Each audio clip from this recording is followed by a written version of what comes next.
Baik, kita mulai saja. Bismillahirrahmanirrahim. Assalamualaikum warahmatullahi wabarakatuh.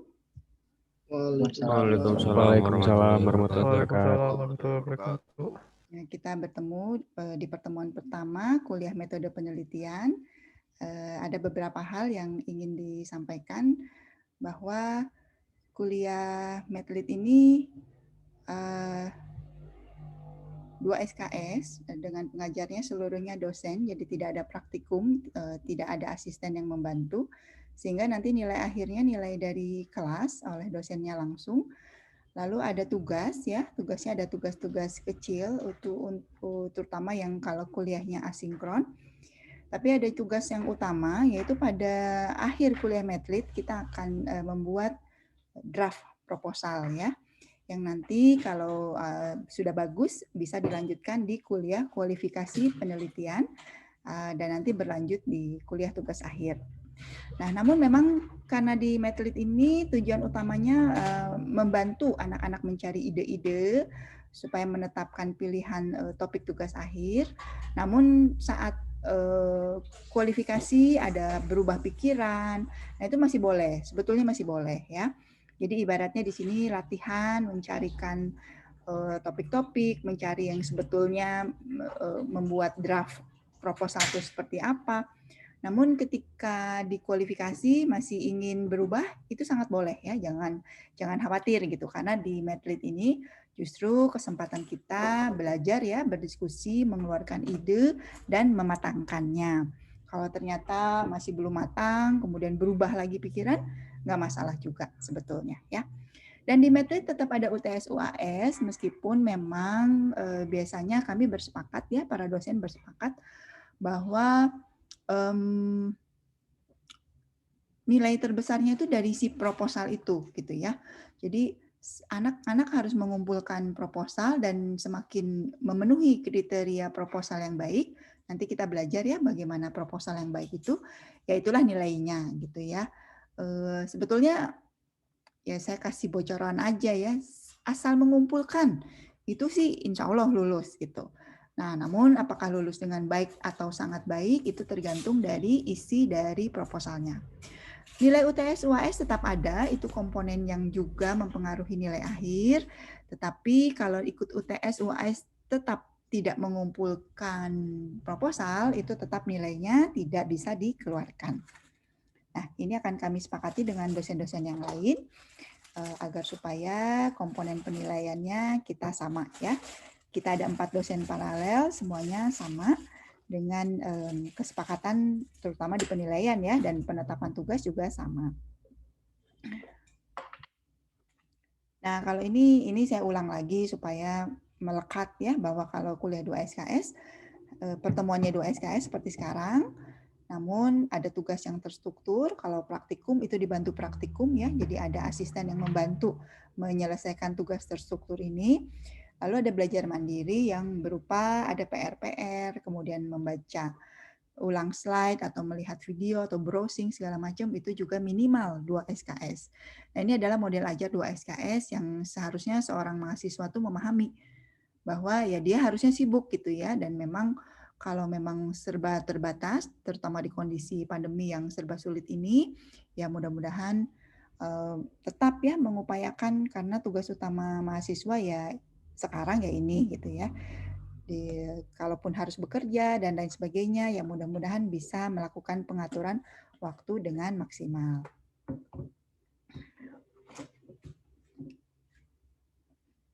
Nah, kemudian untuk rencana perkuliahan sama ya, VPPL. Nah, ini ada sebelum UTS dan sesudah UTS kita masih fleksibel, kapan sinkron, kapan asinkron. Jadi barangkali setiap dosen juga kami tidak bisa bersepakat ya bahwa pertemuan mana yang sinkron, pertemuan mana yang asinkron, itu kita masih diskusi. Nah, jadi saya pribadi seperti yang pernah saya sampaikan di kelas, lebih senang sinkron, karena berharap justru mahasiswa itu memanfaatkan sinkron ini untuk banyak bertanya gitu ya, banyak mengemukakan pikiran sehingga saya membantu entah meluruskan, entah menjawab, dan saya pun berkesempatan untuk lebih mengenali, bisa mengamati anak-anak ini sudah seperti apa, sudah sesuai dengan on track belum gitu ya, atau ngeblank sama sekali. Itu saya bisa bedakan dari kuliah sinkron. Kalau di kelas sih enak ya, jadi betul-betul saya bisa melihat dan kita bisa tatap muka yang for real ya, beneran tatap muka. Kalau via Zoom gini sebetulnya sulit. Nah, jadi tolong ya kalau ada yang nggak ngerti atau punya ide atau ada pertanyaan atau cuman penasaran, ditanyakan aja di kelas ya, tidak usah sungkan. Justru boleh juga diskusi antar teman gitu. Sehingga saya bisa mengamati mana yang sudah mapan, mana yang masih bertanya-tanya gitu ya, masih lost, masih belum punya arahan. Nah, kurang lebih seperti itu ya. Untuk materi, sebetulnya kita sudah menyiapkan. Jadi pada prinsipnya, karena ujung dari kuliah kita ini adalah membuat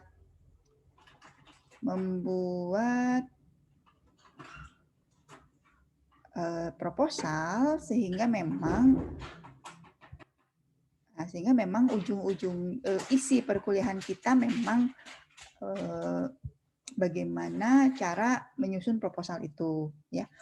Nah, kalau barangkali sudah pernah juga kan menyusun tulisan itu harus ada latar belakang, kemudian ada problemnya ya, ada identifikasi masalah, kemudian ada metode yang digunakan gitu ya, kemudian ada teori-teori yang digunakan.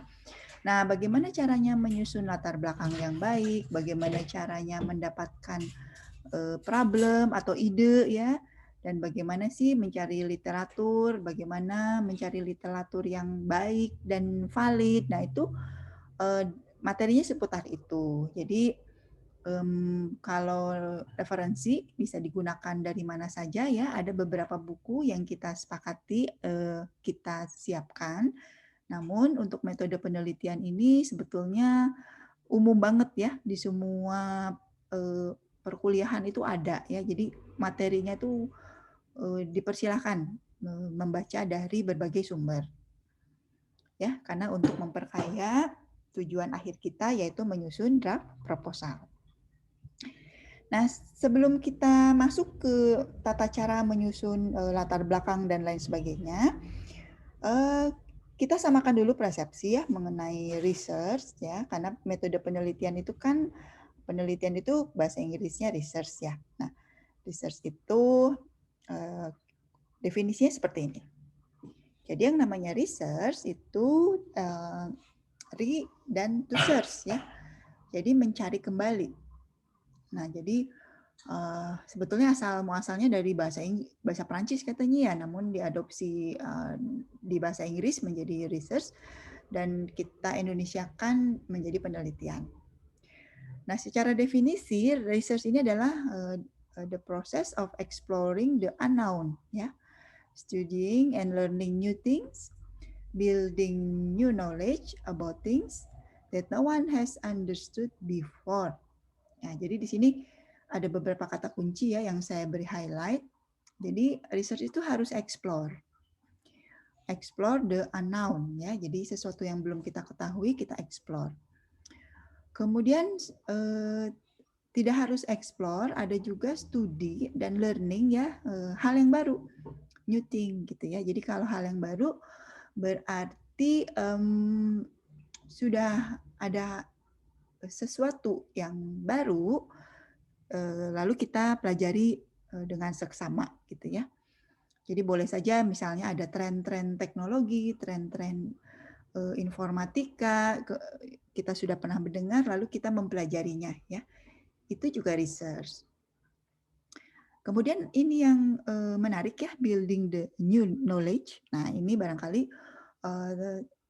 new ya, betul-betul ada knowledge baru yang di dalam research ini dipersiapkan ya, jadi ada kebaruan di pengetahuan.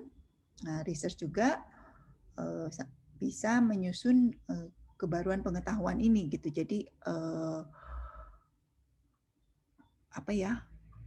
Bukan sesuatu yang sudah orang ketahui ya, no one has understood before gitu. Jadi benar-benar baru gitu.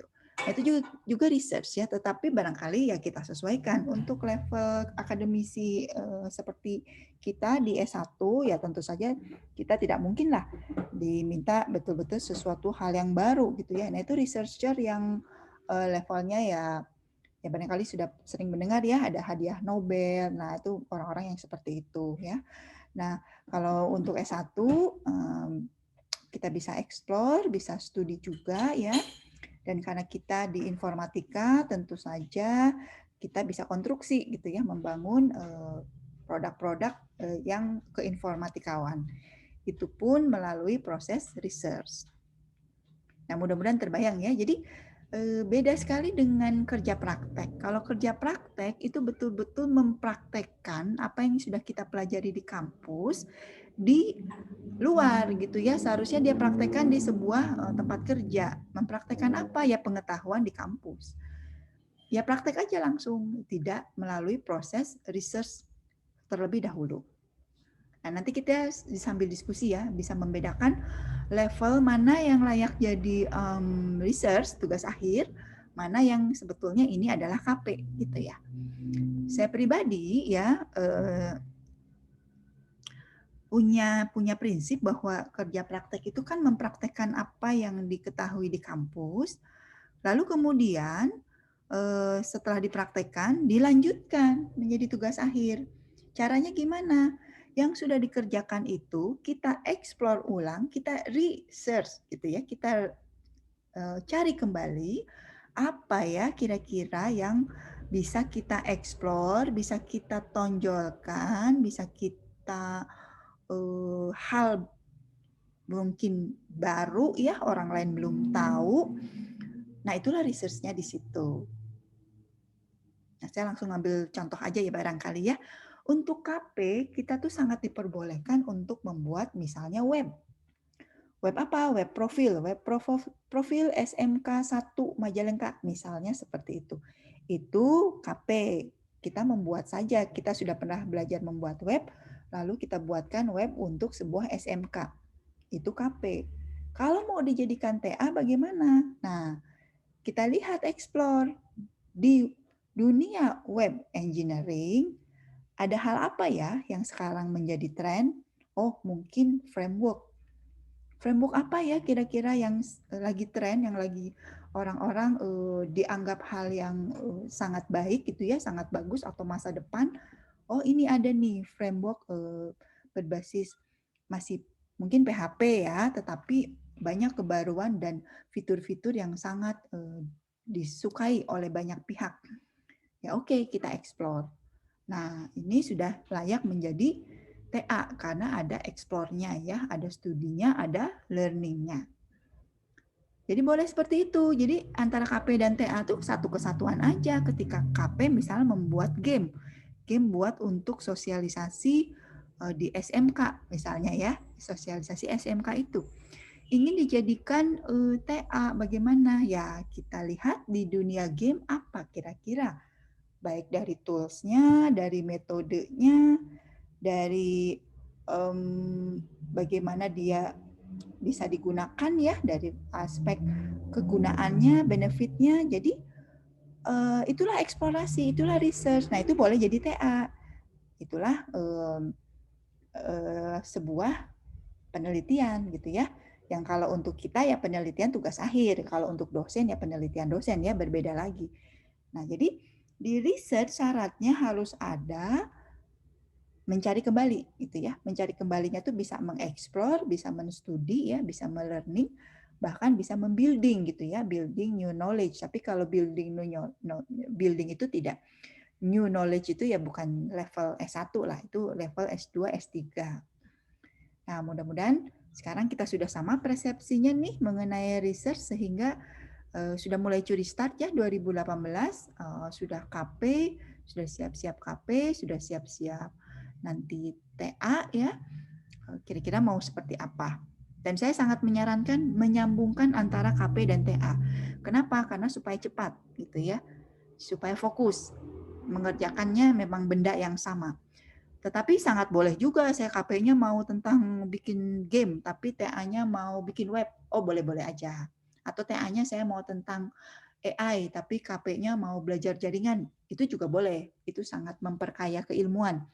Tapi kalau pengen berstrategi cepat ya, saya menyarankan apa yang dikerja praktekkan bisa dilanjutkan menjadi tugas akhir. Itu salah satu strategi atau tips dari saya. Belum tentu cocok buat kalian, tapi kalau mau diterapkan dan pengen tahu caranya, itu sangat boleh kita diskusikan. Nah itu ya research ini, jadi research gitu ya, mencari kembali. Oke. Nah ini tadi yang saya jelaskan ya definisinya. Jadi ini sih dari kamus ya. Jadi research itu bisa merupakan kata benda yang artinya investigasi yang sistematik dan studi dari berbagai materi dan sumber ya dalam rangka untuk establish fact dan reach new conclusion. Nah, jadi di research ini ada kunci investigasi yang sistematik. Tujuannya tadi mencari fakta ya, membangun fakta dan menyiapkan atau mencapai new conclusion ya, mencari kesimpulan. Nah, itu research ya. Nah, ini contohnya nih ada contoh yang we are fighting meningitis by raising money for medical research. Nah ini contohnya ya bahwa meningitis itu nama penyakit ya, barangkali ada yang belum tahu. Ini contoh penggunaan kata research ya, medical research. Jadi research di medik. Bagaimana caranya fighting meningitis itu dengan cara tadi ya raising money untuk research medical. Nah ini kata research-nya itu digunakan sebelum medikalnya ya, karena dia noun ya, medical research gitu. Nah itu contohnya medical research itu kata benda ya, yaitu sebuah investigasi yang sistematik. Nah, sinonim dari research itu ya tadi investigasi, experimentation, testing, exploration, analisis, dan lain sebagainya ya. Jadi ada fact finding juga ya, penemuan fakta, dan lain sebagainya. Nah, inilah research. Jadi research itu kata kuncinya ya kalau kita mengklaim sebagai researcher atau mau jadi peneliti ya ini.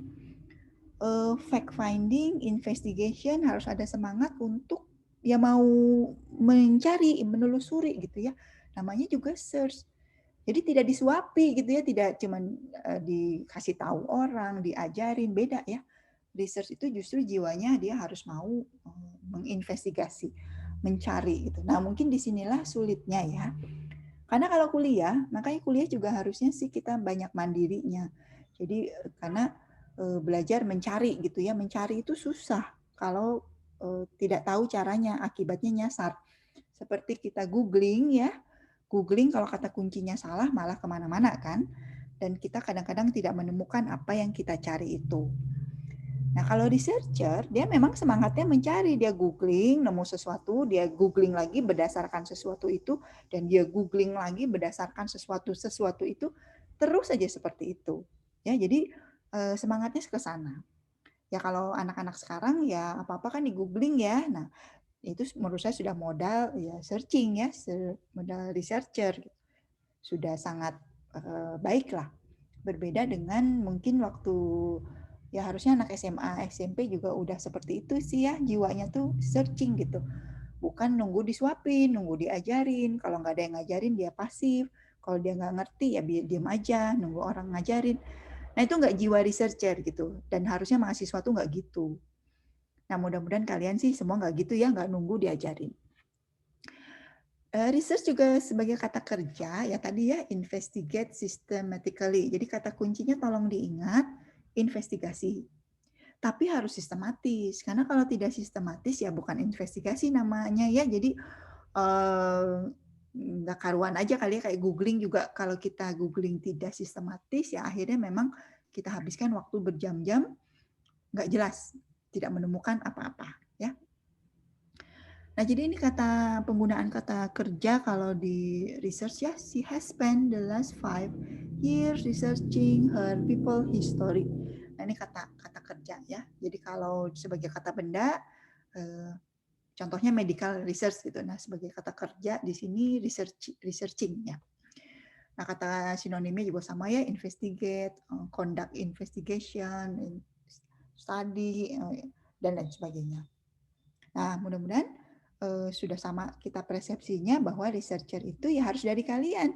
Jadi nanti juga kalau tugas akhir ya, pembimbing itu mengarahkan, pembimbing itu tugasnya membimbing, bukan mencarikan. Yang mencarinya siapa? Ya kalian sebagai mahasiswa. Jadi yang meresearch, mencari materi, menemukan fakta-fakta baru, mencari kesimpulan, itu researcher ya. Kalau dalam tugas akhir ya kalian sebagai peserta tugas akhir. Dosen membantu mengarahkan. Membantu mengklarifikasi atau menjustifikasi atau memvalidasi ya. Ini fakta yang ditemukan kurang update. Kamu searchingnya salah. Atau kita lihat, oh kamu meresearch sesuatu yang sudah obsolete, sudah ketinggalan zaman. Tren IF nggak gitu, tren ke depan tuh udah nggak gitu, sangat tertinggal. Ya misal contohnya, sekarang orang ngomongin big data, ngomongin machine learning, itu sudah tren, semua orang pengen ke sana. Tapi kita research sesuatu yang masih ketinggalan zaman gitu ya, masih yang tidak sesuai tren. Ya barangkali pembimbing boleh menyarankan untuk coba ya kita cari yang lebih baru, karena kita tahu tren terbarunya seperti apa. Jangan yang sudah ketinggalan gitu ya, nanti ya sayang aja tidak ada manfaatnya, hasil pencariannya itu tidak begitu bermanfaat. Bukan nggak boleh ya, boleh-boleh aja, tetapi ya barangkali kurang menarik dan kurang bermanfaat ya. Nah ini secara bahasa Indonesianya ya, jadi tadi bahasa Inggrisnya supaya kita punya sumbernya. Jadi kalau saya lihat sih kata kuncinya tadi investigasi, lalu harus sistematis ya. Kalau aktif dan tekun ya barangkali sudah terbayang, harus kaliannya yang melakukan. Dan tujuannya ini, menemukan, menginterpretasi atau merevisi fakta ya. Jadi itulah researcher. Nah, kalau di dalam software development gimana menerapkan research itu? Ya tadi yang saya sampaikan, misalnya saya mau membangun web nih, saya tuh harus research dulu. Kalau saya membangun web, sebetulnya tren di web tuh apa ya? Kira-kira fitur-fitur yang seharusnya ada di sebuah web itu sekarang apa ya? Itu sudah research. Ya contohnya ya kita semua sudah nyaman dengan web yang punya push notification. Barangkali pernah ya, pernah menggunakan atau pernah merasakan betapa nyamannya web yang punya notif gitu ya. Sosmed aja ada notif-notif, itu kita nyaman banget. Jadi kita nggak harus setiap saat mengecek nunggu notif. Trennya tuh web yang dilengkapi fitur notif. Nah kita research kan, oh itu trennya. Lalu kita search lagi kan, caranya gimana ya? Karena kalau orang engineering, kita harus lebih mencari how. How-nya gimana ya? Bukan sekedar what. What-nya sudah tahu, tapi how-nya. Nah, banyak sekali cara untuk mengkonstruksi web yang punya fitur notification. Banyak cara. Orang-orang sudah berlomba-lomba mencari cara. Kita search lagi. Dan lalu kita menemukan cara yang paling cocok dengan kebutuhan kita. Jadi meskipun membangun ya, membuat produk, tetap sebetulnya ada research-nya. Nah, research-nya tuh dengan banyak membaca gitu ya, mencari informasi-informasi terbaru, semuanya sudah ada ya di internet itu ya, terutama kalau teknologi. Itu biasanya banyak sekali sumber-sumbernya. Nanti kita belajar cara mencari sumber yang bagus ya, jangan yang abal-abal. Kurang lebih seperti itu ya. Jadi siap-siap kita menjadi investigator ya, jadi orang yang sangat kepo ya, sangat pengen tahu, mau tahu aja, penasaran, tetapi tentu saja konteksnya di keinformatikaan ya, jangan kepo hal-hal yang tidak relevan. Itu ditinggalin dulu gitu ya. Nanti dulu, sekarang kita fokusnya menjadi investigator di dunia informatika. Nah, ini ada lagi definisi penelitian ya, supaya kita semakin sama persepsinya, semakin menjiwai. Karena kalau pelajaran-pelajaran seperti ini ya, kalau dihafalin susah lah ngafalinnya, tapi harus paham. Dan tentu saja karena kita akan mempraktekkan meneliti, harus menjiwai. Banyak anak yang ngeblank ya, jadi dia tuh nggak ngerti sebetulnya saya harus ngapain. Bingung research itu seperti apa. Ya memang pembimbingnya yang nanti akan mengarahkan. Tapi sebetulnya dari kuliah Medlit pun seharusnya ya sudah mulai tumbuh ya, bahwa research ini ya tadi ya, saya harus mencari sesuatu nih sesuai dengan minat saya. Tapi harus sesuai juga dengan informatika dan sesuai juga seharusnya dengan tren. Karena kalau ketinggalan zaman, ya nanti ya kalian nggak apa-apa juga ya, tetap kami luluskan juga, tetapi ya ya barangkali benefitnya ya tidak akan maksimal gitu ya. Nah ini di sini penelitian itu adalah cara pengamatan atau inquiry yang mempunyai tujuan untuk mencari jawaban permasalahan atau proses penemuan. Jadi researcher juga ya mengamati ya atau inquiry ya, dia mencari jawaban permasalahan atau proses penemuan. Nah ini ada dua kata jargon yang berbeda ya, ada discovery, ada invention. Kalau discovery diartikan hasil temuan yang memang sebetulnya sudah ada. Contohnya katanya penemuan benua Amerika itu discovery. Kalau invention dapat diartikan sebagai penemuan hasil penelitian yang betul-betul baru dan dukungan fakta.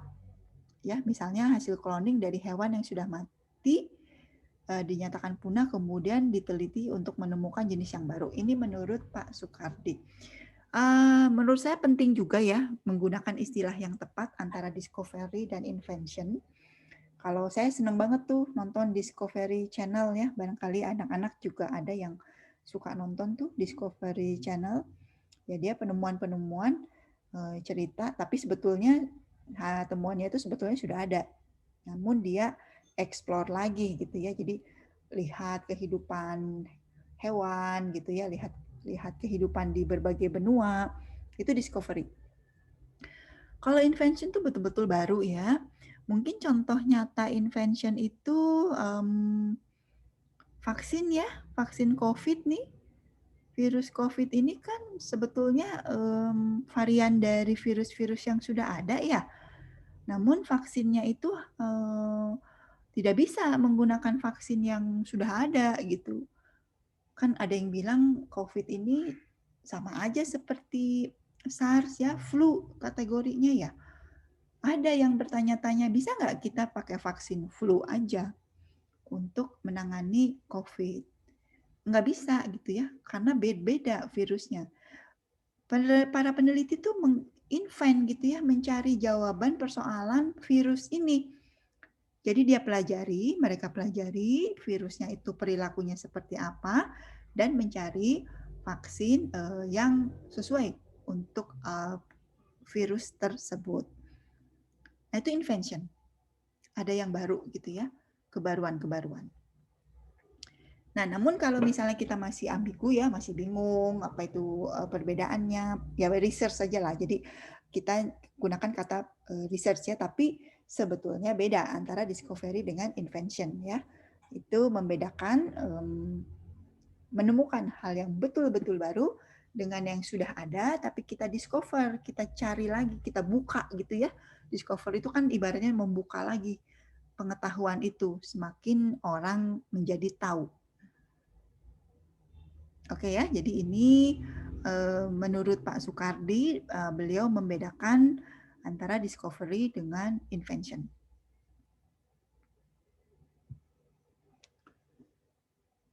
Nah, ini masih kita diskusi lagi apa itu penelitian.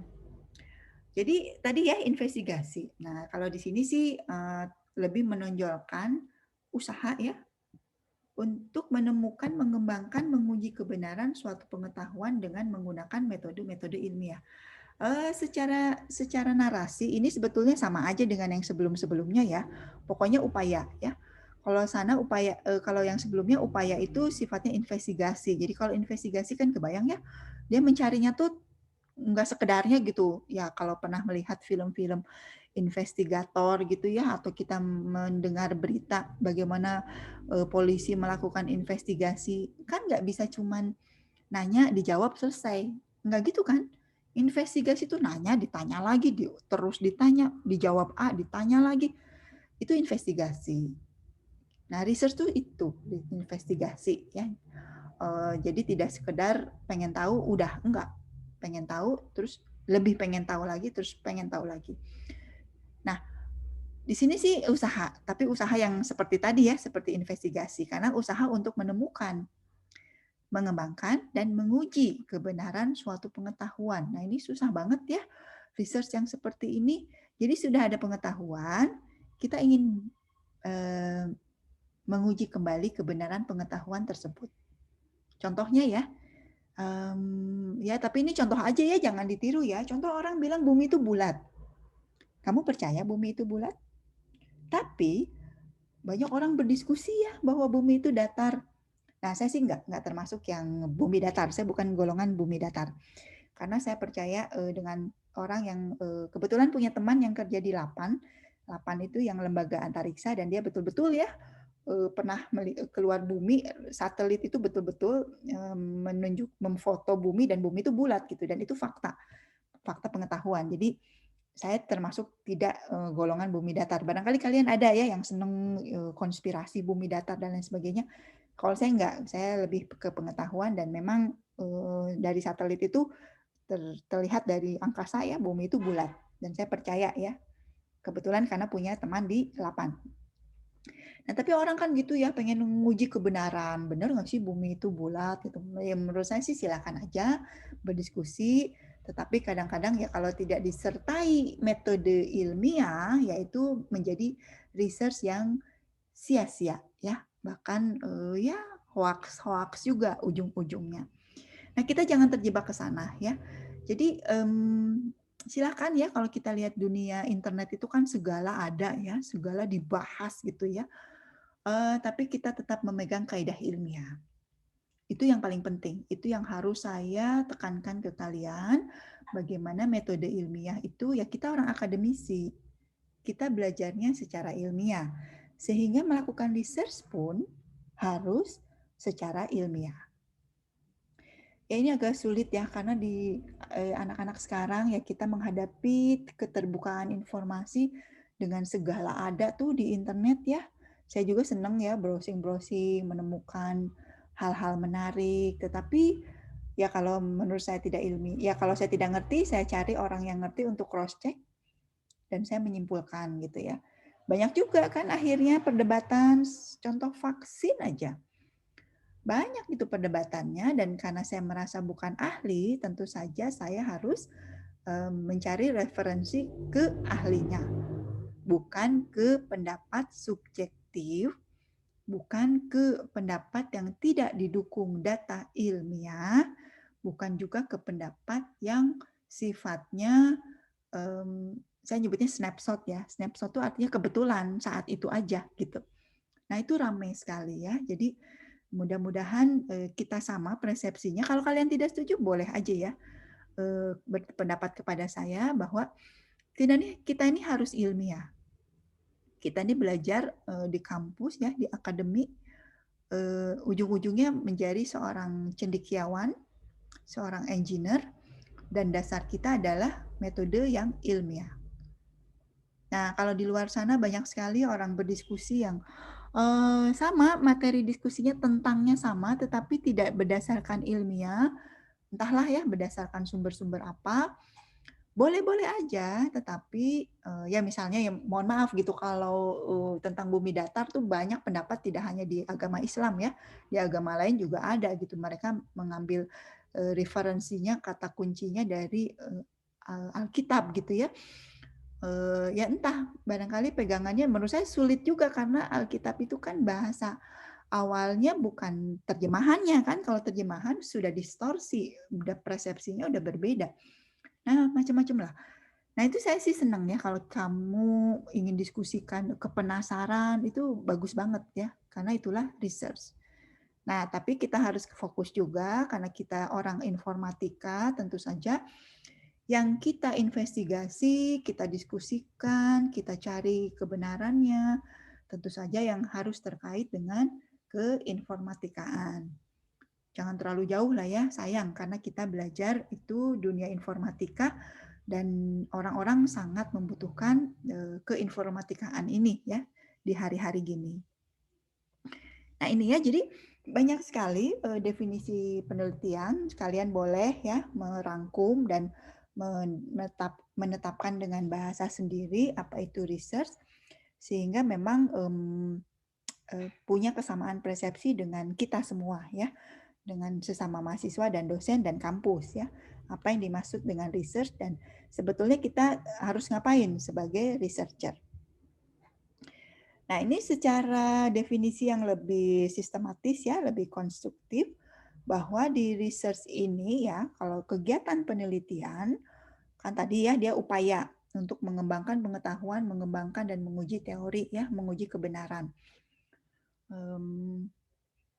Ya kalau bumi datar barangkali saya contohnya terlalu ekstrim ya.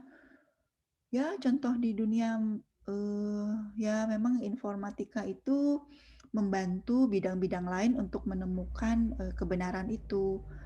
Ya contoh aja sebetulnya dunia kesehatan nih yang sedang kita hadapi bersama, vaksin ya. Bagaimana sih menguji vaksin, benar nggak, berapa efektifnya gitu ya. Nah itu sebetulnya peran komputer ya, computing tepatnya, untuk membantu menguji teori itu sangat-sangat diperlukan. Kebetulan di kita nggak ada kuliah model dan simulasi ya. Simulasi itu sebetulnya menguji coba model supaya menguji si teori yang nanti kalau sudah disimulasikan bisa kita uji cobakan yang sesungguhnya gitu ya, kita terapkan yang sesungguhnya. Nah, jadi di pengetahuan itu tahapannya itu ya panjang gitu dan informatikawan itu sangat dibutuhkan untuk membantu melakukan ya tadi entah mengembangkannya, entah menguji teorinya, peran kita tuh di situ gitu ya. Bisa di situ. Seperti saya membantu teman-teman di kedokteran mencari menguji kembali gitu ya. Kenapa banyak anak gizi buruk gitu. Nah, itu research saya itu. Dan saya menggunakan masih dalam proses ya, menggunakan pengetahuan AI ya, machine learning dan data mining untuk mengolah data yang kita peroleh untuk menguji benar nggak penyebab gizi buruk tuh yang utamanya adalah orang tua gitu ya, hubungan kesejahteraan orang tua dengan gizi buruk anak itu menurut penelitian adalah penyebab utama. Nah, ini itu research dan saya membantu research teman-teman di kedokteran. Kebayang ya, itu banyak sekali yang butuh banyak sekali teman-teman di bidang lain yang sangat membutuhkan. Ya. Nah, contoh di kehidupan sehari-hari, ini contoh aja ya, contoh supaya lebih terbayang. Kalau bumi datar, karena saya nggak ikut diskusinya, nggak ngerti juga ya kenapa sampai seru banget itu. Kalau saya kehidupan sehari-hari aja ya, rute. Rute itu kalau di Bandung suka diubah-ubah. Tiba-tiba jadi jalan satu arah gitu ya, diputer-puter. Tentu saja kita komplain ya, karena mengganggu ritme gitu ya. Kalau mau kemana saya harus muter-muter, itu mengesalkan. Dan seharusnya ketika rute mau diubah, kenapa sih rute diubah? Kan pasti ada data tuh. rute-rute tertentu sangat padat sehingga harus dialihkan, itu pasti berdasarkan data. Nah, kita ya orang informatikawan membantu mengolah data itu ya pertama, dan kedua membantu juga mensimulasikan kalau memang rutenya diubah, apakah betul kemacetan itu menjadi terurai. Harusnya disimulasikan dulu. Nah, yang membantu simulasinya siapa? Orang computing. Sebetulnya kita. Caranya gimana? Oh, banyak tools ya untuk simulator. Nah, saya nggak tahu ya di pemerintahan kita, khususnya Kota Bandung, diuji dulu nggak sih sebelum diterapkan? Karena tiba-tiba diterapkan ya, tiba-tiba titik-titik tertentu diubah rutenya. Saya masih ingat tuh. Jadi banyak sekali teman-teman dosen ya, barangkali kalian juga ke kampus itu jadi harus muter-muter dulu gitu karena rutenya diubah. Perasaan macetnya tetap, perasaan malah tambah jauh dan lain sebagainya. Nah, itu kita bisa berperan di situ ya, menguji gitu ya, menguji teori hasil perhitungan mereka, benar nggak kemacetan terurai kalau rute sudah diubah. Nah, itu adalah penelitian yang mengembangkan yang kita, orang informatikawan, membantu bidang lain. Begitu ya. Nah, bagaimana kalau dengan informatikanya sendiri, research-research seperti apa ya di dunia informatika?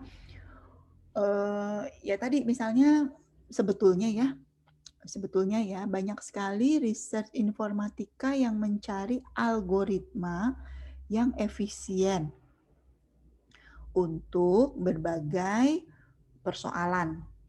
Misal ya, untuk searching. Nah, semua udah bisa searching, tapi gimana sih searching yang efisien, yang efektif? Itulah kita di situ mencarikan algoritma ya, research. Orang udah bikin algoritma kayak apa sih? Oh, saya kembangkan nih. Saya pengen bikin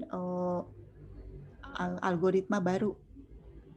Itu mah researchnya IF banget gitu loh. Karena memang mencari algoritma-algoritma. Nah, namun tentu saja kalau mencari algoritma itu levelnya doktor gitu ya, kayak saya tuh bikin algoritma baru tuh doktor gitu ya. Kalau anak-anak S1 gimana? Ya biasanya sih algoritmanya sudah ada tuh dibuat oleh teman-teman yang sudah studi doktor itu, dan kita orang informatika mengujinya gitu ya dengan membuatkan algoritma itu jadi program, dan programnya diterapkan di data tertentu. Nah, itulah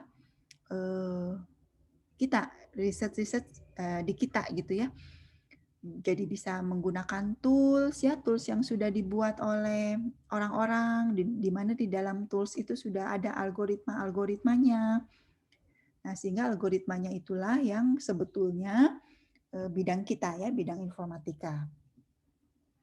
Nah, jadi bagaimana dengan kita senang membuat produk, membuat web, membuat game? Research-nya di mana? Oh, banyak gitu ya. Banyak sekali research-nya itu. Nanti sambil diskusi ya, misalnya kita mau bikin game, kan kita harus jelas dulu game ini ditujukan untuk siapa. Kan harus research dulu kan, kita harus mengecek dulu game yang serupa, ada apa aja nih, dan usernya siapa, pangsanya siapa. Itu juga research ya. Jadi kalau kita mau mengembangkan produk, research-nya juga tetap ada ya, harus ada. Semuanya harus based on research. Oke ya. Nah, jadi research itu tidak hanya di dunia kita ya, dunia IT, dunia engineering, ya di dunia sosial juga ada research-nya ya. Seperti tadi yang saya cerita di dunia kedokteran, tetap dilakukan research sebetulnya apa sih yang menyebabkan apa yang paling utama yang menyebabkan gizi buruk gitu ya di sebuah daerah. Apanya nih? Mungkin berbeda dengan di daerah lain. Mungkin kalau di daerah yang termasuk pelosok, penyebab utamanya gizi buruk itu ya sanitasi mungkin ya, karena tidak bersih. Tetapi di perkotaan mungkin gizi buruk itu lebih banyak disebabkan oleh kesadaran orang tua mungkin ya, tidak memberi asupan yang bergizi dan lain sebagainya. Jadi itu research gitu ya. tetap research. Meskipun researchnya dunia kesehatan. Peran kita apa? Peran orang informatika membantu mengolah data, ya, mengolah data dan menggunakan algoritma yang canggih supaya bisa menemukan keterkaitan antar variabel yang di research. Nah, mudah-mudahan lebih terbayang ya. Jadi kalau selama ini kita diajarkan untuk konstruksi ya, menganalisis, mendesain, lalu membuat gitu ya, membuat sistem informasi, membuat game, membuat web dan lain sebagainya. Nah, sekarang kita samakan lagi persepsi di dalam membuat itu pun tetap ada research-nya. Nah, sekarang nanti kita boleh diskusi tanya jawab ya, seperti apa sih maksudnya gitu. Nah, berikutnya adalah kegiatannya ya, jadi langkah-langkahnya. Jadi pada kegiatan research harus diawali dengan mengidentifikasi masalah ya.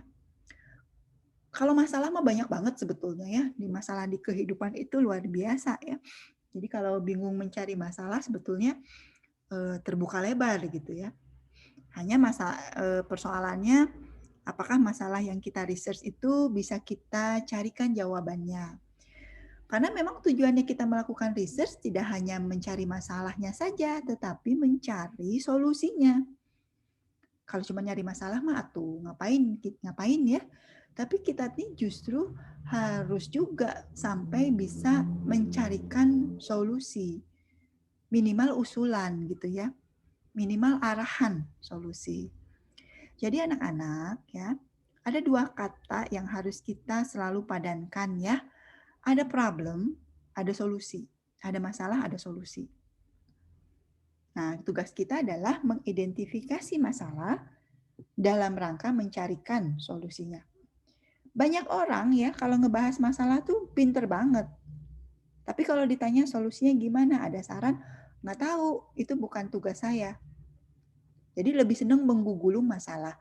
Nah, itu harus kita hindari ya, konteksnya di dalam tugas akhir ini, di dalam research tugas akhir, kita memang mencari masalah yang akan kita carikan solusinya. Bukan sekedar didiskusikan masalahnya saja. Namun, tentu saja prosesnya bertahap ya. Bagaimana dari sebuah masalah bisa kita tetapkan solusi. Jadi pasangan ya, problem, solution, problem, solution. Itulah kalau saya sih modal research, saya kan researcher ya. Jadi saya studi S1, S2, S3. Nah, itu makin studi lanjut itu makin harus kuat research-nya. Semakin. Nah, namun yang namanya kampus memang harus kuat research gitu. Termasuk mahasiswanya juga. Jadi kata kuncinya dua, ada problem, ada solusi. Kita mencari problem yang memang akan kita solusikan. Kita mencari problem yang memang harus segera dicarikan solusinya. Nah, kurang lebih seperti itu ya. Solusi juga tidak harus solusi yang menyelesaikan masalah ya, tidak ya. Jangankan kita yang baru belajar, peneliti yang seperti COVID-19 aja ketika menemukan vaksin ya, ketika mereka menyampaikan sudah menemukan vaksin, mereka kan menyampaikan juga bahwa tidak 100% menyelesaikan. Banyak tetap yang harus dicarikan alat bantu untuk solusi persoalan COVID-19 ini. Bahkan vaksin pun kan tidak mungkin 100% manjur gitu ya. Yang namanya vaksin itu untuk pencegahan. Belum tentu jadi kebal gitu. Nah, itu yang harus kita samakan lagi persepsi. Tapi itu solusi yang sudah ditemukan. Solusi menuju penyelesaian persoalan. Tidak harus selesai sekarang karena hidup mah ya, kehidupan itu akan selalu ada masalah. Jadi bohong banget kalau kita sebagai manusia kita melihat kehidupan bebas dari masalah. Enggak mungkin. Pasti ada. Tapi pasti kita cari solusinya. Pasti kita carikan solusi dan mungkin 90% masalahnya teratasi, mungkin ada juga yang belum teratasi. Tergantung dari persoalannya, ya. Nah, jadi memang itulah research ya. Jadi kata kunci yang harus pertama kita resapi itu problem, masalah ya, atau persoalan. Jadi kita harus identifikasi masalahnya apa. Ya, saya lanjutkan. Yang ingin kita carikan solusinya, gitu ya.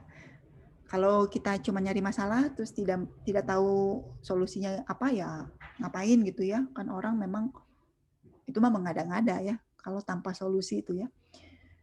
Nah, kemudian kalau kita sudah tahu masalahnya kira-kira apa, berikutnya melakukan studi empiris. Kalau dengar kata empiris, kalau belum pernah mendengar, ya barangkali kita samakan lagi persepsi empiris ya. Jadi kalau studi empiris itu kita melihat yang sudah terjadi, ya, yang sudah ada. Apa ya? Saya mencari kata empiris itu apa ya bahasa sederhananya. Jadi kalau studi empiris itu studi ya harus ada data ya, berdasarkan data yang memang sudah ya memang kita sudah ada kejadiannya dan kita kumpulin datanya ya. Boleh data berupa kuantitatif ya, angka-angka gitu ya, boleh juga memang kualitatif hasil penelitian sebelumnya. Ya contoh konkret, misalnya saya kan lagi meneliti kan permasalahan bagaimana sih cara mencegah gizi buruk ya. Sebetulnya pakai machine learning gitu, pakai AI juga ya. Nah, saya kan harus meneliti dulu setelah masalahnya jelas karena lambatnya mencari atau sulitnya melakukan identifikasi gizi buruk. Nah, misalnya masalahnya itu ya. Maka saya studi dulu. Emang gizi buruk tuh kayak apa sih? Kita cari data dulu. Oh, gizi buruk tuh gini. Lalu kita cari datanya. Oh, di Indonesia tuh banyak banget gizi buruk. Ini penelitiannya di sebuah kota, kabupaten. Kita lihat lagi data di kabupaten itu. Oh, itu beneran banyak banget ini kejadian gizi buruk ini. Itu studi empiris ya. Kalau kita ngelihat data itu namanya kuantitatif. Angka ya. Googling aja sih. Kadang-kadang susah ya. Nggak ada datanya. Di kita memang data itu susah banget. Berarti kita harus survei ya. Harus survei mencari data. Nah, itulah di sini perannya ya, nomor 2 ini. Bisa juga kita studi itu kualitatif. Jadi kita membaca penelitian-penelitian yang pernah dilakukan baik di Indonesia maupun di luar negeri terkait dengan persoalan tersebut. Saya baca tentang bagaimana gizi buruk di negara India gitu ya. Atau saya membaca juga bagaimana algoritma untuk mengidentifikasi, memprediksi gizi buruk. Kita lihat, oh sudah pernah dilakukan di negara Malaysia gitu ya, dan itu studi.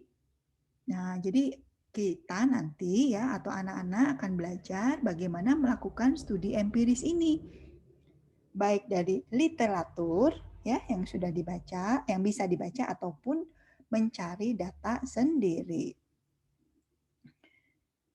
Nah, sama. Kalau kita mau membuat game, kita sebetulnya harusnya identifikasi dulu masalahnya. Misal, saya langsung aja ya ngasih contoh-contoh misal supaya kalian terbayang. Misal gini, kesadaran COVID-19 itu kan rendah banget sebetulnya di negara kita ini. Kalau secara, saya nyebutnya snapshot. Snapshot itu artinya cuma lihat sekilas. Saya jalan aja, orang-orang kok santai banget ya, kumpul-kumpul, nggak pakai masker. Kok orang di pasar rame, saya jalan keluar kota sedikit, di luar kota itu lebih santai lagi. Apakah mereka tidak sadar gitu ya? Atau tidak paham? Atau seperti apa? Itu problem ya. Jadi saya nulis problemnya kesadaran COVID-19 rendah di kalangan mahasiswa misalnya gitu ya, karena kita persempit kalau di masyarakat terlalu luas, kita persempit di mahasiswa di Kota Bandung. Nah, itu problem. Itu riset ya, sebuah riset. Jadi kita bisa melihat persoalan kesadaran tentang bahaya COVID-19 di kalangan mahasiswa Kota Bandung rendah. Itu ceritanya kita mengidentifikasi persoalan itu. Lalu kita ingin mensolusikannya. Bagaimana sih meningkatkan kesadaran itu? Saya akan membuatkan video ya, atau video profil, atau ingin membuatkan game untuk meningkatkan kesadaran. Saya akan menggunakan edukasi melalui game. Wah, itu keren banget, itu sangat boleh ya. Itu banyak banget ide seperti itu. Yang lagi kita bangun mungkin Bahtiar dan teman-teman ya, yang game sampah ya, kesadaran sampah tuh. Nah, kita terapkan sekarang kesadaran yang lain, kesadaran bahaya pandemi dan lain sebagainya. Itu tuh sangat boleh banget kita membuat game dari persoalan yang kita temui di kehidupan. Nah, kalau sudah confident ya, sudah, aku mau ini nih, mau menyelesaikan masalah kesadaran tentang kesehatan nih, khususnya COVID-19 dan bahayanya. Kita studi dulu. Studinya apa ya? Studi tadi ya, studi awal, kita survei dulu, benar nggak sih mahasiswa itu banyak yang nggak mau tahu, nggak peduli, atau tidak sadar bahaya. Kita boleh survei dengan membuat kuesioner yang disebar ke mahasiswa sekota Bandung. Bisa juga kita mencari data ya tadi ya, kualitatif dari penelitian-penelitian yang sudah ada. Bisa juga kita lihat penelitian di negara lain atau di kota lain. Kalau sudah ada, benar nggak sih? Kalau kita lihat ya, kalau saya lihat di TV tuh, Amerika kok kayaknya santai banget ya mereka protokol kesehatannya. Kasusnya banyak gitu ya. Anak mudanya juga banyak yang kena. Jadi itu studi. Dengan kita membaca, tentu saja dengan sumber yang bagus ya, sumbernya harus bagus. Jangan website abal-abal, jangan dari koran yang tidak kredibel, itu nggak bisa dijadikan sumber. Jadi kita boleh survei awal sendiri, boleh dengan studi membaca dari kejadian yang sudah ada ya. Itu studi ya. Jadi berikutnya kita melakukan replikasi atau pengulangan. Nah, ini maksudnya kita ya tadi ya mencari kalau replikasi itu barangkali ya sudah pernah ada yang melakukan atau membuat edukasi yang sama, ya kita replika aja gitu ya, dan kita terapkan di kasus kita, yaitu di mahasiswa Kota Bandung. Nah, itu boleh seperti itu ya. Atau ya kita melihat ada studi-studi yang bagus nih di negara-negara lain, ya kita ambil, saya nyebutnya adopsi ya, kita akan tiru seperti apa sih mereka melakukan edukasinya. Cocok nggak ya dengan game? Nah, itu kita lihat ya. Lalu kalau ternyata ada nih game edukasi yang bagus, ya kita replika, kita akan tiru gitu ya. Nah, setelah kita identifikasi masalah, studi, lalu kita melihat menyiapkan bahan yang akan kita tiru, kita satukannya atau sintesis, lalu kita review ya. Review itu artinya misal kita menemukan sudah banyak tuh orang membuat game edukasi untuk COVID-19. Kita kumpulin, kita review mana yang bisa kita jadikan sumber utama ya. Sumber utama kita agar kita membuat yang sama tujuannya, yaitu edukasi dengan fitur-fitur yang mirip tetapi tentu saja dengan canggih gitu ya, dengan adalah yang kita tonjolkan. Nah, itu ya, jadi langkahnya seperti itu. Jadi setelah review, kita mereview dulu, barulah kita gunakan ya hasil review itu, kita hasil penelitiannya kita gunakan. Nah, kalau di dunia engineering, setelah sebelum menggunakan tuh ya kita harus konstruksi dulu. Ini karena langkah umum ya. Sebelum menggunakan ya kita harus konstruksi. Kita buat dulu dong gamenya. Tapi bisa juga loh, kita hanya meneliti ya, perlunya edukasi ke anak muda. Lalu kita studi ya, benar nih anak muda ini banyak yang belum paham. Kita replikasi ya, kita mengulang penelitian atau yang sudah pernah dilakukan orang lain apa aja, kita cari Ada nggak game-game yang sudah pernah dibuat? Banyak banget ternyata ya. Nah, kita survei, kita ambil, kita review. Nah, ada dua pilihan. Kita konstruksi, bikin sendiri ya, baru kita gunakan dan evaluasi. Bisa juga loh, kita pakai aja game yang sudah ada ya, yang sudah bagus, yang sudah kita nilai, sudah kita review. Paling bagus, lalu kita gunakan. Gunakan tuh apa? Gimana cara gunakannya? Ya kita minta masyarakat menggunakan. Kita bikin sosialisasi, kita bikin cara supaya mereka mau menggunakan, kita kasih insentif, kita kasih award, dan lain sebagainya ya. Lalu kita evaluasi. Benar nggak setelah menggunakan game itu mereka jadi lebih sadar? Nah, ini langkah-langkah umum. Ya, langkah-langkah umum penelitian. Perbedaannya kalau kita sebagai engineer ya, engineering, pada saat nomor 5 kan ada menggunakan nih. Nah, menggunakan itu sebetulnya kita memproduksi dulu benda ya yang akan kita gunakan. Nah, mudah-mudahan terbayang ya. Jadi kalau yang sudah senang bikin game atau senang bikin web, sudah pernah membuat aplikasi atau menyusun apa ya, misalnya jaringan gitu ya. Ini langkah-langkahnya tetap seperti ini, tetap harus dicari dulu masalahnya. Saya pernah kok tentang WiFi tidak efektif gitu ya. Bagaimana sih penataan pemasangan WiFi di kampus Unpas? Nah, misalnya seperti itu ya, karena masalahnya ternyata sinyal lemah. Atau kalau kita rasakan WiFi-nya terlalu banyak, tumpang tindih, yang nggak rapi lah. Itu juga bisa dijadikan research ya, bagaimana caranya seharusnya menata koneksi-koneksi di sebuah area gitu ya. Itu banyak kok yang sudah punya tulisan-tulisan terkait persoalan tersebut. Nah, ini kalau yang senangnya kepada dunia jaringan. Banyak ya, banyak topik-topik di luar konstruksi ya, nggak usah bikin game, nggak harus selalu bikin web. Bisa yang lain ya, masalah-masalah yang lain. Kayak saya masalahnya ya kalau saya bidangnya ya tadi ya algoritma optimasi, mencari rute optimal itu saya tuh menerapkannya ke sana. Bagaimana sih mencari rute yang optimal agar supaya memang ya rute angkot lah, rute angkot itu menjadi optimal, tidak muter-muter, mengurangi kemacetan dan lain sebagainya. Itu contoh kalau yang saya. Jadi punya algoritma dan algoritma itu digunakan untuk simulasi untuk data yang sudah ada gitu.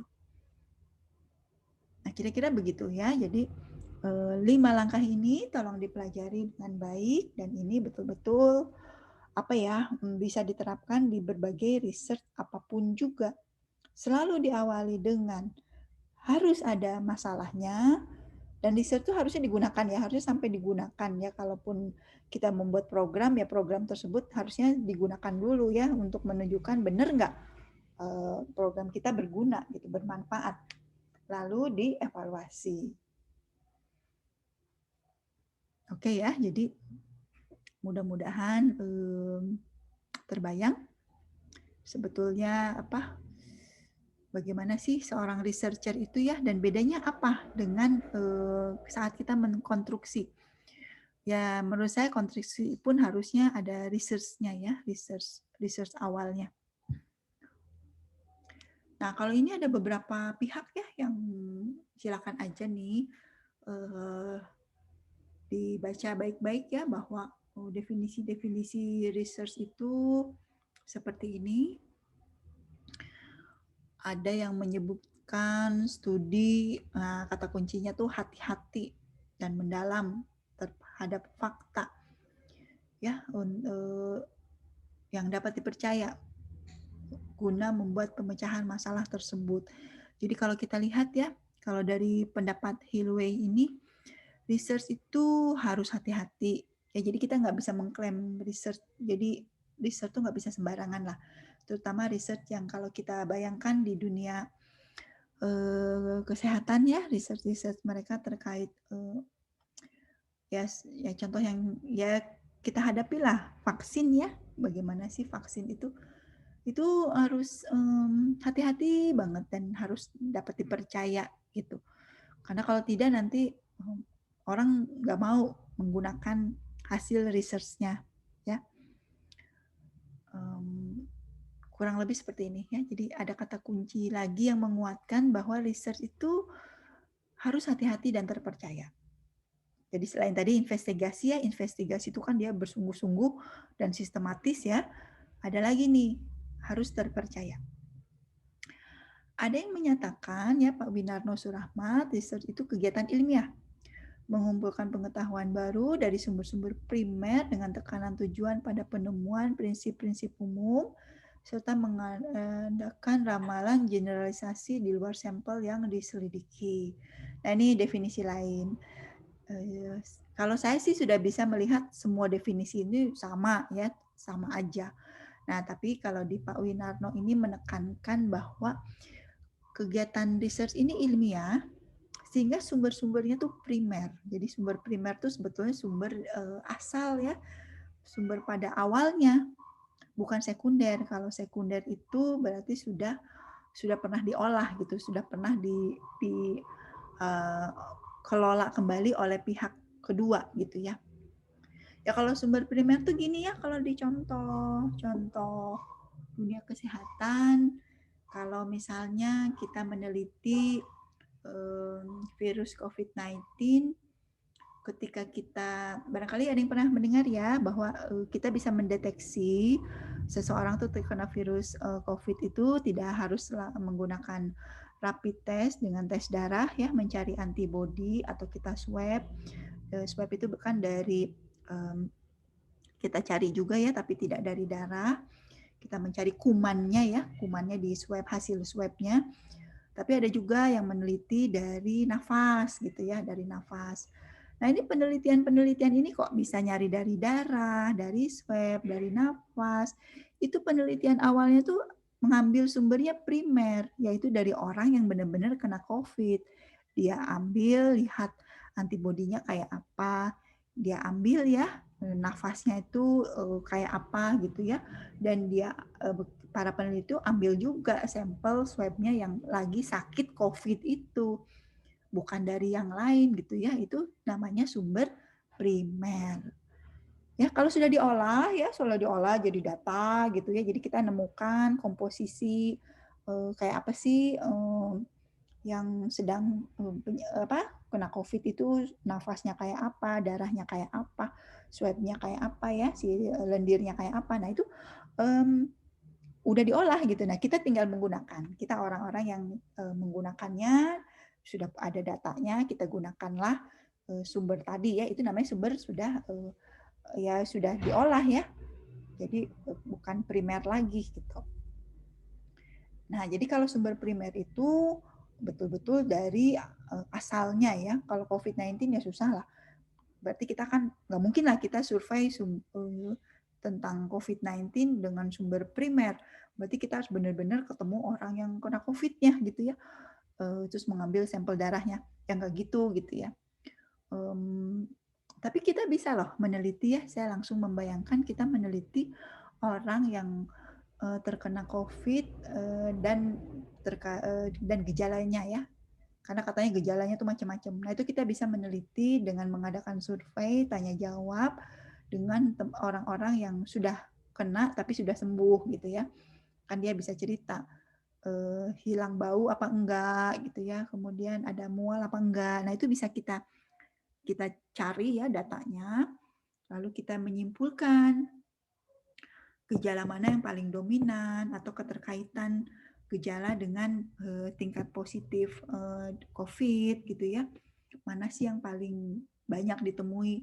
Itu juga udah riset sebetulnya ya. Jadi kalau misalnya pengen banget nih kita membantu riset di dunia COVID-19, bisa tuh kita mengadakan penelitian, mencari data, kemudian kita olah. Nah, ngolahnya itu bisa sangat sederhana ya, dengan Excel juga udah mengolah data itu ya, bisa juga statistik kalau pernah belajar statistik, ada yang namanya SPSS, Bisa juga kita menerapkan, masih ingat nggak pelajaran statistik tuh ada hipotesis.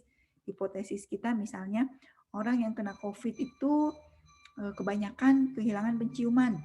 Nah, tapi kita lalu survei data ke kalangan ya, ke orang tua, ke anak muda. Bisa jadi benar kok penelitian yang sebelumnya menyatakan paling dominan itu kehilangan penciuman. Tapi bisa juga kita melihat di data yang area yang kita survei itu nggak gitu. Ternyata banyak yang mereka tuh justru lebih banyak yang diare gitu ya, karena kenanya ke perut. Nah, kita data. Kalau mau lebih canggih lagi, ketika mendata itu kita gunakan teori dan prinsip data mining ya. Nanti ada algoritmanya. Nah, algoritmanya ya tentu saja itu sudah masuk ranah ke AI ya. Ada algoritma jaringan syaraf tiruan, ada super vector machine, ada genetik algoritma. Wah, itu seru. Itu orang informatika tuh justru kuatnya di situ ya, kerennya di situ karena dia mengolah datanya dengan pendekatan yang berbeda dengan pendekatan statistik. Ya makanya booming sekali data mining, machine learning itu dua hal yang menurut saya ya harus terus kita baca ya, meskipun mata kuliahnya tidak eksplisit ada, saya akan menyampaikan terus ya, khususnya di Medlit ini ya, mumpung Medlit nih. Itu tren-tren peran keinformatikaan di kehidupan gitu ya, kehidupan dan persoalan, khususnya persoalan yang sedang kita hadapi bersama. Nah itu ya, jadi sumber primer tuh maksudnya itu ya, benar-benar sumber asalnya. Nah, kita bisa tuh melakukan survei ke sumber asal dengan tanya jawab. Nah, kalau misalnya tentang COVID-19 ini terlalu apa ya, seram gitu ya, atau terlalu aduh gimana surveinya kok kayaknya berat gitu ya. Ya kita bisa membantu dengan melakukan penelitian. Sebetulnya problemnya masih banyak tuh kalau di COVID-19 itu kita tuh nggak pernah bisa melakukan tracing. Jadi kalau seseorang positif, sebetulnya harusnya dia tuh bisa di-trace sebelumnya dia kemana, ya dia kemana aja, ketemu siapa. Kalau dia ketemu si A, sebelumnya dia ketemu si B masih C. Kita harus bisa nelusuri si B masih C itu sebelumnya kemana, ketemu siapa. Nah itu luar biasa ya, belum bisa diselesaikan persoalannya. Kalau di negara-negara maju seperti Korea itu harus melapor ya, supaya bisa di-trace. Nah, kalau di kita saya belum tahu ya, tracing di kita kayak apa. Tiba-tiba orang positif aja. Kalau teman saya positif, kalau saya tanya, memang sebelumnya kemana, ketularan dari mana? Nggak pernah bisa dijawab. Itu sebenarnya serem gitu, karena mungkin aja dia ketemu sebelumnya oleh siapa sudah sakit dan dia menulari ya. Dan orang itu sebelumnya ketemu lagi siapa. Itulah kenapa di kita kasusnya banyak terus. Ya, karena tracingnya itu nggak bisa dilakukan sehingga tidak bisa di-cut ya, tidak bisa dipangkas sumber-sumber. Ya kalau kalau bisa di-trace kan, si A positif nih, si A itu sebelumnya ketemu si B masih C si D. Si B, si C, si D kan kalau harusnya segera dites kan, dan dia harusnya sebelumnya dia kemana ketemu siapa siapa siapa. Nah harusnya si A, si B, si C, si D, lalu si E, si F, si G itu semuanya jangan kemana-mana dulu sebelum kalau dia yakin positif gitu. Itulah kan supaya virusnya nggak ikut menyebar. Kan virus itu nempel di kita terus nyebar. Siapa tahu kita ini orang tanpa gejala ya, sakit tapi ada virusnya tapi nggak apa-apa gitu. Tapi kalau kita ketemu orang, apalagi orang yang lemah, menular gitu. Nah ini ya, jadi sumber primer tuh gitu ya, jadi sumber asalnya. Kalau kita mau meneliti tentang COVID-19, ya kita bisa ketemu teman-teman yang sudah pernah sakit, kita tanya jawab dan kita menyimpulkan dengan data survei tersebut, mencari mana sih gejala yang paling dominan. Nah itu udah jadi riset, udah riset banget gitu. Keifan-nya apa? Pertama dari mencari keterhubungan itu ada algoritma selain pendekatan statistik. Itu udah IF banget. Bisa juga kita membuatkan alat bantu untuk surveinya. Kita bikin aplikasi yang bagus untuk melakukan survei. kita mengolah data, lalu kita tampilkan dalam bentuk grafik, dalam bentuk mobile apps, itu juga udah IF gitu ya, udah sangat informatikaan gitu. Banyak banget di benak saya tuh ya apa yang bisa kita lakukan, dan kalau saya baca juga survei di beberapa negara, banyak mereka dilengkapi dengan berbagai alat canggih gitu ya, aplikasi-aplikasi yang membantu memudahkan pengendalian pandemi. Tidak menyelesaikan ya, karena pandemi ini nggak bisa diselesaikan. Nggak tahu kapan selesainya, tapi mengendalikan gitu. Minimal menginformasikan lah, atau mengedukasi. Itu peran kita masih sangat banyak di situ ya, sangat diperlukan. Nah ini ya, jadi salah satu kata kunci Pak Winarno adalah harus ilmiah dan sebetulnya sumbernya primer. Nah ini yang barangkali kalau orang-orang di bidang sains ya, sains itu sumbernya harus primer. Tapi kita orang engineering, kalau orang engineering itu biasanya dari sumber primer kita bantu olah supaya mempercepat penelitian teman-teman di sains itu. Nah mungkin kalau saya sih dari dulu dicekoki ya bedanya sains dan teknologi itu. Karena kita memang jurusannya teknik, bukan jurusan MIPA, sains. Sebenarnya menarik karena informatika itu ada yang di MIPA, ada yang di teknik. Jadi tarik-tarikan. Bedanya apa? Kalau di MIPA memang support ke sainsnya gitu ya, jadi banyak ke algoritma dan lain-lain. Kalau yang ke teknik itu lebih banyak membantu gitu, sehingga kita memang algoritma tersebut dikonstruksi jadi program, jadi produk gitu. Makanya kita lebih banyak ke produknya ya, ke membangun software, membangun aplikasi, membangun SI dan lain sebagainya. Itu ya. Jadi ini Pak Winarno menekankan mengenai sumber primer dan prinsip umum ya, bahwa kita menemukan prinsip umum dan akhirnya bisa melakukan ramalan ya, generalisasi di luar sampel yang diselidiki. Nah ini sains banget ya. Contoh ya, contoh kembali ke vaksin. Kan vaksin itu ada relawannya tuh ya, relawan vaksin itu. Jadi uji coba vaksin bertahap kan, tidak langsung ke orang. Tapi kalau sudah di tahap akhir memang diuji coba ke orang gitu ya. Dan kalau sudah diuji coba ke orang kan nggak akan mungkin semua orang, itu sampel namanya. Jadi relawan vaksin itu mungkin berapa ya, saya nggak tahu, relawan sejabar itu 100, 200, cuma 200 orang mungkin ya, karena tidak semua orang mau jadi relawan. Tapi kan nanti ketemu bentuk-bentuk pengetahuannya bahwa setelah divaksin orang-orang ini seperti apa gitu ya, seperti ternyata sudah punya antibodi dan lain sebagainya. Nah, itu yang disebut dengan generalisasi. Kita bisa simpulkan dari 200 sampel relawan ini hasilnya seperti apa, kita tarik generalisasi. Kebayang ya, kenapa kan sudah belajar statistik, kenapa kita perlu sampel?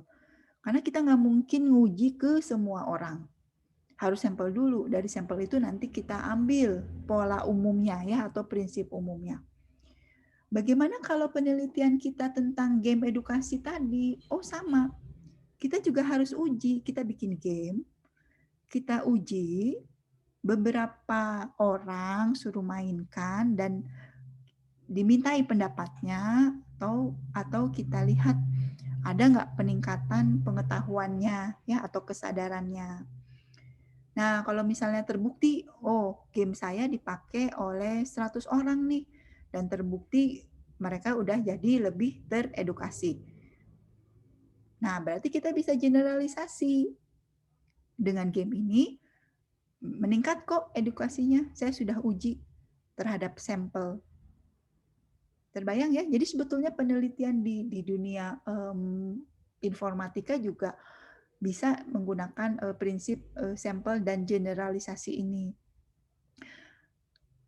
Memang sih kebanyakan ya tugas akhir di kita ini sebatas konstruksi, bikin selesai, tidak sampai mengujinya ya. Banyak sekali tuh anak-anak bikin web, udah aja ya, bikin aplikasi mobile untuk melihat jadwal situ Unpas, udah aja gitu ya. Tidak sampai melakukan pengujian pun, pengujian yang sifatnya testing aja, dicoba fiturnya jalan selesai. Bukan mencoba ke user, lalu tadi ya tujuan utamanya apa? jadi lebih pinter enggak, jadi lebih tereducate enggak, lebih sadar enggak, dan lain sebagainya ya. Itu satu tahap lagi. Nah, kalau mau ideal, kalau saya sih melihatnya ya, harusnya ini tim. Jadi ada orang-orang yang survei melihat masalahnya apa. Tadi contohnya ya, anak muda tidak sadar bahaya COVID-19 itu problem. Solusinya apa? Solusinya kita bikinkan game edukasi. Nah, kita bikin tim. Ada orang yang tugasnya membangun game tersebut, ada orang yang tugasnya menguji si game tersebut ya, dan mereview, mengambil evaluasi. Karena kalau semuanya satu sendiri, itu mah riset terlalu kompleks, bukan kompleks ya. Kalau ada yang bisa seperti itu berarti mahasiswanya hebat banget. Nah, kalau saya sebagai dosen ya, apalagi sebagai pembimbing, akan mengarahkannya begitu. Ada yang tugasnya bikin, ada yang tugasnya menunjukkan yang dibikinnya itu memang sesuai dengan masalah. Nah, kebanyakan di kampus kita hanya sampai bikin. Jadi terbukti nggak game ini membantu edukasi? Belum tahu sih, belum bisa dibuktikan karena tidak pernah diuji cobakan. Padahal sebenarnya ya prinsip riset ini ya ini sampai evaluasi kan tadi, ingat ya yang 5 tahap itu sampai evaluasi. Digunakan di evaluasi. Tahap 5 ini kalau di kita ya di IF Unpas khususnya tidak sampai, biasanya sampai konstruksi. Setelah konstruksi ya udah gitu. Kebayang ya, jadi anak-anak sebetulnya riset itu seharusnya begitu, tetapi di kita tentu saja kita batasi agar supaya ya memang sesuai dengan kapasitas sebuah tugas akhir di S1 ya, S1 Informatika.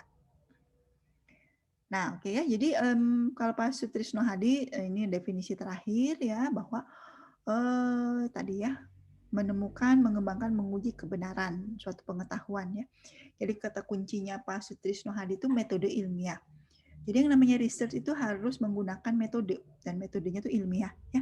Ini yang akan kita pelajari berbagai macam metode di dunia research, sehingga memang apa yang kita lakukan ini bisa dipertanggungjawabkan ya, ada dasarnya yaitu dasar yang ilmiah. Oke, sampai sini ada yang mau ditanyakan dulu. Jadi ke riset kita ya. Jadi Medlit ini banyak cerita gitu ya. Jadi saya berharap dua arah, dan sudah mulai ada ide, ada pengen gini, Bu kalau ini gimana, bisa enggak, harus digimanain. Itu sangat boleh ya. Jadi mumpung masih kuliah Medlit nih, kita beride dan tujuan akhir kita bisa membuat proposal. Nanti dikualifikasi tinggal dilanjutkan ya, dilengkapi dengan yang seharusnya. Nah, untuk perkuliahan kita cukupkan dulu dari sisi materi. Silakan untuk